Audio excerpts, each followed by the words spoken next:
our next usual step is to then update the facilities reserve charge and the main extension reimbursement assessment. And we'll explain what those are for those of you who haven't seen it before.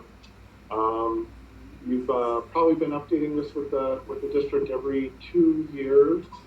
So we'll just get into this year's update. So we'll give kind of a background both on the FRC and on MERA, and describe what that is, and then describe what we do in our calculation. So the facilities reserve charge, that is the mechanism that the district uses.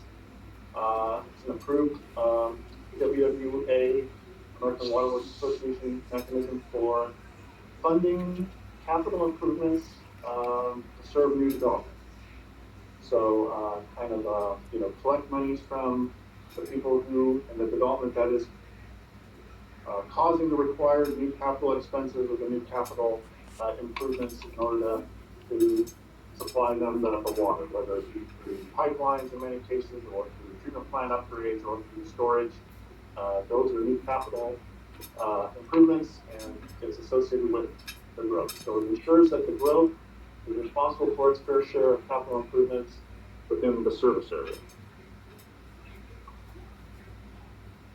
I guess any questions on that in general, the concept? Okay.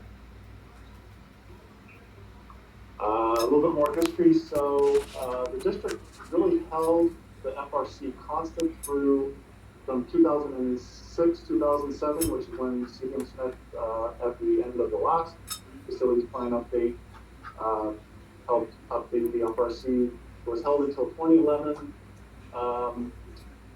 and then it was updated, and then it was again revised in 2013, and it's kind of been going through these 2-year cycles where it gets reviewed and revised, and this temporary expiration that the district put on it back, I think it was probably 20, what was the date of the original?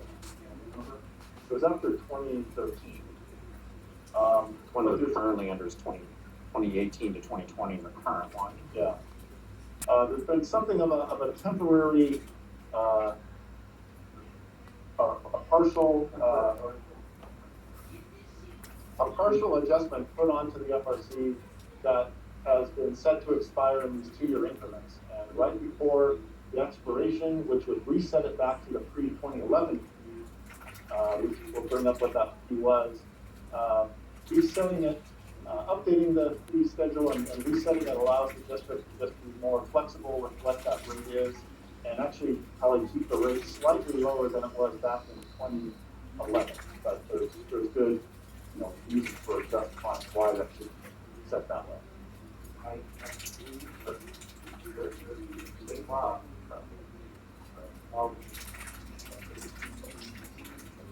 As long as we're going to be increasing those rates, we would have to go through a 218 process of public hearings and things like that.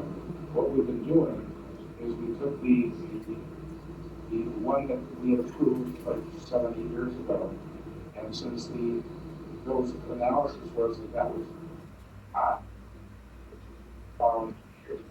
rather than bouncing around every year and having to wait, so we did a temporary partial adjustment. In other words, say $5,000 per study, those study units at 45.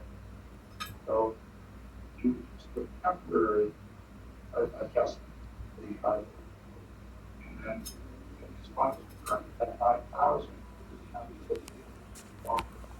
gas, public. So doing it every 2 years, another temporary partial. Extending the period of the partial adjustment. Excuse me, this is Director Seeger. I just want to say that I appreciate what Jeff was going through as far as I could tell he was giving numbers, which I think is so important and so critical for making these decisions. But it was all garble here, and I don't know what Peter and Don heard, but it just was garble. And I just want to make sure, Dan, are you recording this with your little eye in the sky on top of the television so that we can make sure that we get all of that language? We currently are not recording with that eye in the sky. We've got too much technology for this one guy running tonight.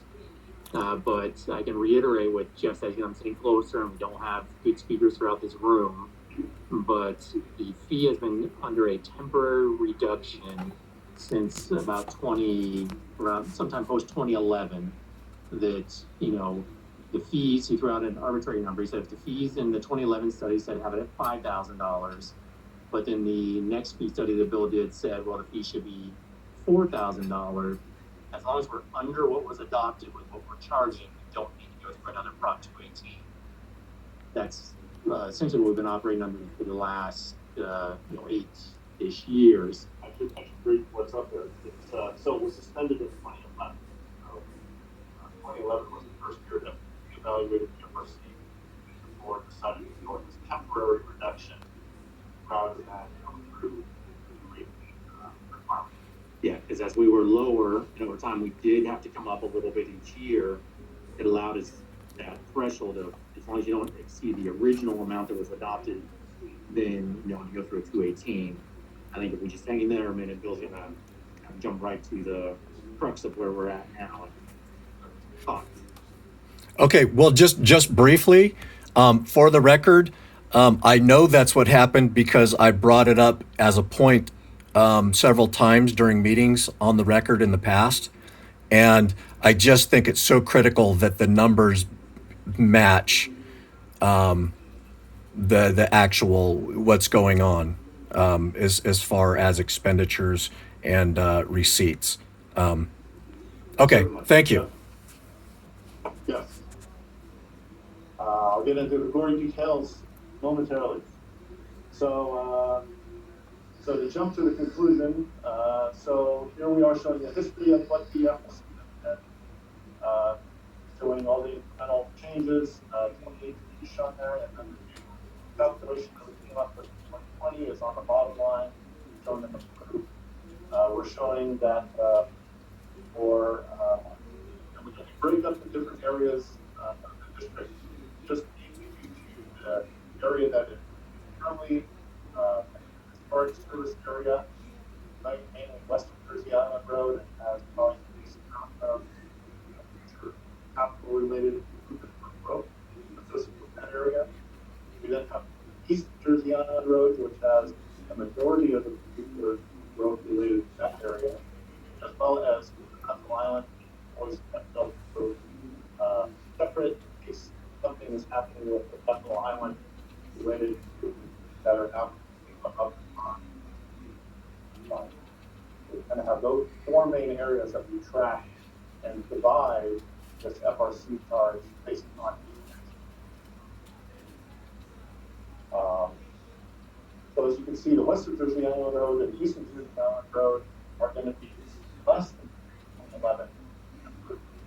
The Bethel Island and Delta Cove areas go above, and then we have boxes how you want to put it in. Those charges. Yeah, one thing that I don't know if we want to have this discussion right now in much depth or just kind of get through the full presentation, but thinking that there are some rather large spikes, 25-ish, three of them, and we might entertain a 2-year step into it, and with averaging, they currently are to what they should be. Always kind of have that lag, so that by some, go the other direction in the future if water connection going down. General Counsel was pointing out, we try to avoid these up and downs and sharp spikes, but reset like we're doing right now in 2020, where we've got a brand new plan updated for the first time in depth with here this time. Look at these new rates, how we get to them. We're also in a time of economic instability, although we see all the developers are still going out there. We just might want to have that in our pocket. Even if we notice that our property at these rates, if anything develops between now and township, the board direct staff to only adopt, half of the difference. That's the direction we're looking at going, or it's in its entirety. It's kind of the point Jeff was making earlier with, would you advertise / adopt the maximum? Always adopt lower as well. So I'll let Bill keep going. Have that in more detail in the future. So to explain what we do and coming up with those numbers. So this should be somewhat clear. This is the list of all the expansion projects that we identified and discussed last month, which was put into the facilities plan.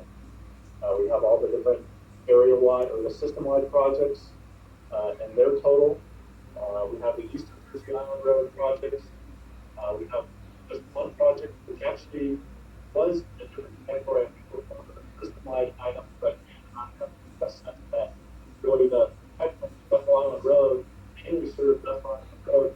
So should be my item that everybody.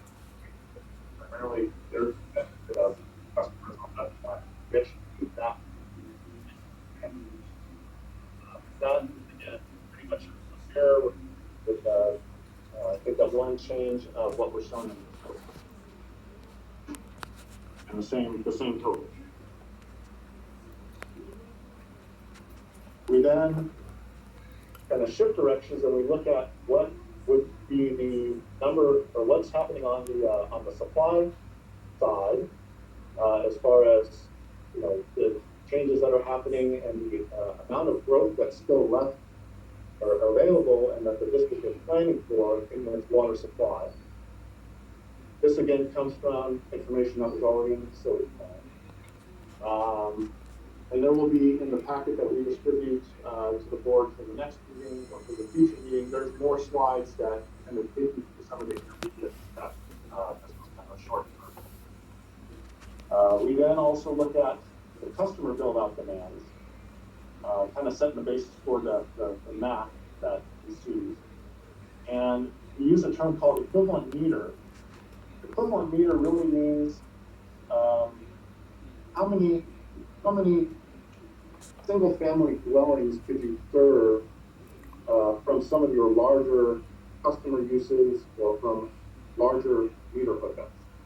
So the math becomes easier if you acknowledge, as I've shown in some of those other spreadsheets that we're not presenting tonight, that say an irrigation meter uses maybe 2 or 3 times as much water as a standard household, or that a 3-inch hookup for a customer connection or for a some other institutional connection is going to use maybe 30 or 40 times as much water on an annual basis as a single family dwelling. So we do some math in order to make ahead of the slide in order to boil all the future demands in the district down to what we're just using as equivalent. We had no more commercial, no more other projects. We had homes with 5/8 inch or 1-inch meters. This is essentially the number of new homes. But again, it's not really what's happening, it's just helping people out. I think the other thing I like about the slide is on the bottom of this one, Bill, when you look at existing active demands, essentially 47% built out. Yeah. Is one way to look at it. It's almost 50% built out of total demands. And so not housing stock, just demands. Okay, so then this is the last of the calculations related slides. So in this one, on the top line, we're looking at kind of doing the financing evaluation of all the improvements that are as a result of the future expansion. If those were all to be bonded, you would be paying for a total financing price, what is shown here, $143 million. You also have a number of other projects or past projects that the district has engaged in, which have their remaining bond debt service. And so we total up all the remaining bonded debt service that the district has on capital projects. That's in the top panel. And we divide that by all the equivalent meters that are anticipated in each of these areas. And then they end up being distributed into what would be the costs then for equivalent meters occurring in each of these different areas. And we do a little bit of a benefit analysis or a benefit by taking some of the reserve fund that the district identified to help reduce some of these fees a number of years ago and distribute that evenly to come up with the total facility reserve charge, which these numbers then match shown on that bottom line.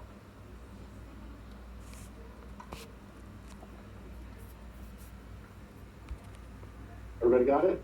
It might be a good time before you get into MERA to.